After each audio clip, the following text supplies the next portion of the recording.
देखो बहुत बड़ा लेक्चर नहीं है, छोटा सा ही लेक्चर है, बस इसे ध्यान दे लेना। हिस्ट्री की जो क्लास चल रही है उसमें हमने अब तक जो पढ़ा है वो पाषाण काल पढ़ा है ना। पाषाण काल के सेक्शन को डिवाइड करना तो आना चाहिए। 3 सेक्शन है, कितने हैं? 3। पूरा पाषाण, मध्य पाषाण और नव पाषाण। ये पूरा पाषाण बटा हुआ था पूर्व, मध्य या उत्तर या उच्च, ठीक है। इनकी विशेषता ये थी कि इसमें मानव बहुत ज़्यादा विकसित नहीं था और वो जंगली मानव था। मध्य पाषाण काल की विशेषता क्या थी? पशुपालन। क्या थी? पशुपालन। और यहाँ थी फलक संस्कृति। फलक संस्कृति। आज हम पढ़ने वाले हैं नवपाषाण काल के बारे में। तो नवपाषाण काल की जो महत्वपूर्ण 3 विशेषताएं हैं, सबसे ज़्यादा जो पूछी जाती है कि नवपाषाण काल में ऐसा क्या हुआ था जो बिल्कुल ही चेंजिंग ला दी थी उसने। तो इंसान ने सबसे पहले कृषि का प्रारंभ करा। तो जो कृषि का प्रारंभ हुआ वो कब हुआ?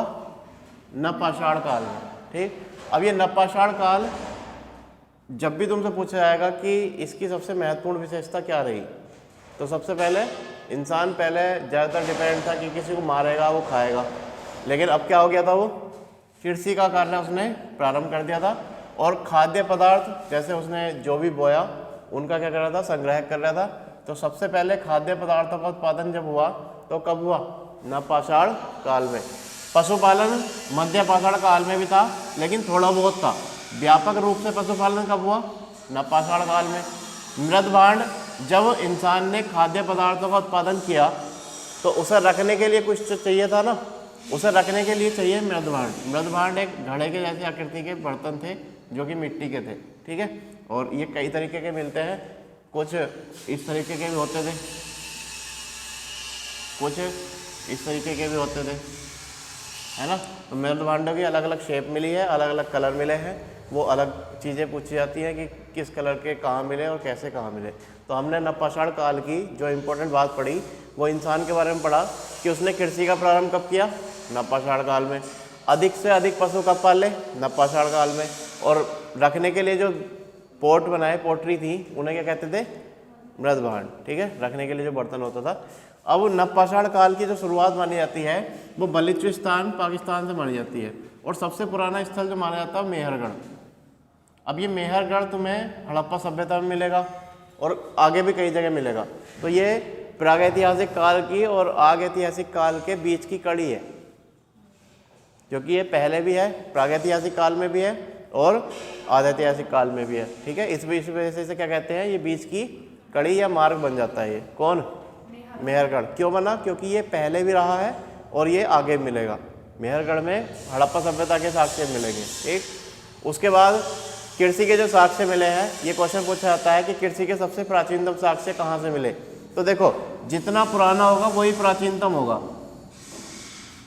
8000 साल पहले के साक्ष्य हैं। कहाँ से मिले? लहुरा देव। और ये लहुरा देव तुम्हारा यूपी में है, संत कबीर नगर में। लहुरा देव कहाँ है? यूपी में, यूपी के संत कबीर नगर में। मेहरगढ़ बलूचिस्तान पाकिस्तान। और कोल्डी हवा कहाँ है? ये यूपी के प्रयागराज में, यूपी के प्रयागराज के पास, प्रयागराज के पास, ठीक है। तो हमें क्वेश्चन अगर आया कि कृषि के नवीनतम साक्ष्य हैं, तो नवीनतम तो ये हैं क्योंकि ये 6500 साल पुराने हैं। प्राचीनतम साक्ष्य हैं तो 8000 साल पहले हैं। नवीनतम प्राचीनतम है, जैसे नवीनतम प्राचीनतम आया, क्वेश्चन क्या आया कि कृषि के नवीनतम प्राचीनतम साक्ष्य बताओ। तो कृषि के नवीनतम प्राचीनतम साक्ष्य कौन हो सकते हैं? लहुरा देव, क्योंकि ये मिले सबसे लास्ट में है, लेकिन ये 8000 साल पहले है। कितने साल पहले हैं? 8000 साल पहले। लेकिन खोज सबसे बाद में किसकी हुई? इन्हीं की। तो लहुरा देव में प्राचीनतम नवीनतम। अब क्वेश्चन में अगर लैंग्वेज तुम पकड़ नहीं पाए तो ये क्वेश्चन 3 वजह से ही गलत कर लोगे। तो इसे हम याद कर सकते हैं KML, KML। सबसे पहले के से कोल्डी हवा, एम से मेहरगढ़ और एल से लौरादेव, और ये चावल बीच में गेहूँ फिर चावल 6500, 7000 और 8000 BC। इसके बाद जो नवपाषाण काल से ज़्यादातर क्वेश्चन आते हैं, इसकी महत्वपूर्ण साइड से आते हैं, है ना, वो हम कंटिन्यू करेंगे कल।